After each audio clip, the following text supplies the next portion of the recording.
The most emotional film I've ever watched, as silly as it sounds.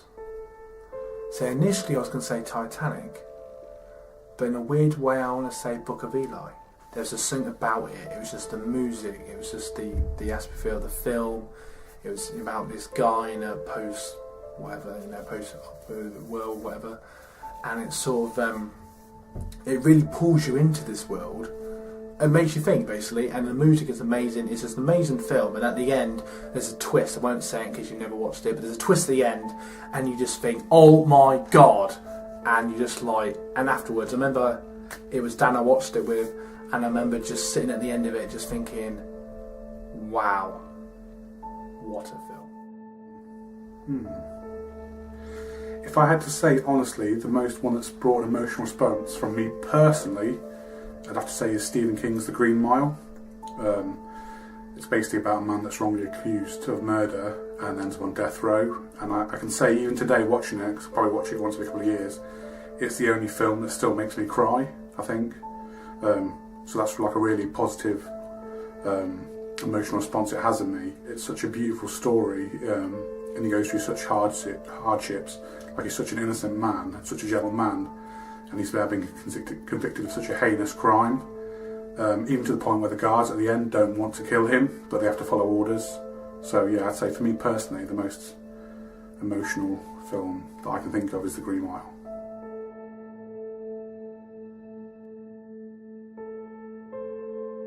So the first Red Dead, just because of, let's face it, we all know what happened to John Marston, let's face it. Believe it or not, Resident Evil 4, because I feel that really pulls you into the story. But I'm going to say The Dig. Now, I know a lot of you probably think, what?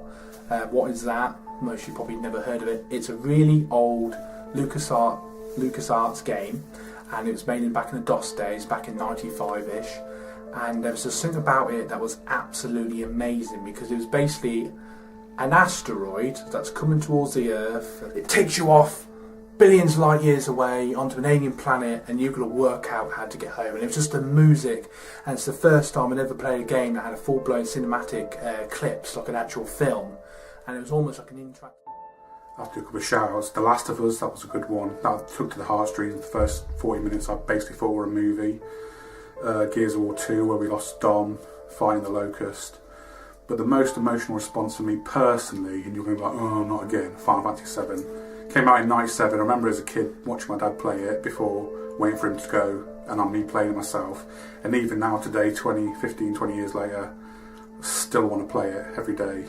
But the characters were so immersive, you really felt behind it. You know, they all had each their own backstory about how they did stuff. So yeah, for me, FF7, definitely my favourite ever. Okay, I'm recording. Someone's touching my bum. What are you talking about? You don't actually told me. I haven't actually told you, no. Just updates on what's going on at TVR. Hello guys, we might even keep that in because that was quite funny. Why not? Welcome to TVR. Yeah, we're going to see what happens. I feel that I'm talking too much. So Dan, tell us what's been going on the social media platforms. What you've been doing? Lots going on at TVR this week. We have updated all three main platforms, so the game and the film and the actual TVR Universe one. Yeah. The Shape of Water, set in the 1960s, sort of Russian American race to space, but that's really like a finer back note of the film. It's basically a love story of a man and a woman, so to speak, in a post. I'm confused, are you? Yeah, there's a video, but really watch it because I've not done it justice. It's so good, actually. Sounds good. Yeah. What should we do? The game page, obviously we've updated the games, what's coming out this week. I believe it's Left Alive, although depending on where you look, that's supposed to be coming out in either today or May. But it's out there anyway. Left Alive looks good. It looks like a cross between a third-person shooter and an RTS. That's real-time strategy for those that don't know that, but let's face it, everyone knows that. It's got this kind of Last of Us vibe. Looks like Russia's basically doled America, or it could be set in Russia. It didn't really define it. And you've got to basically survive and help survivors, sort of into bunkers and stuff. So that's that one.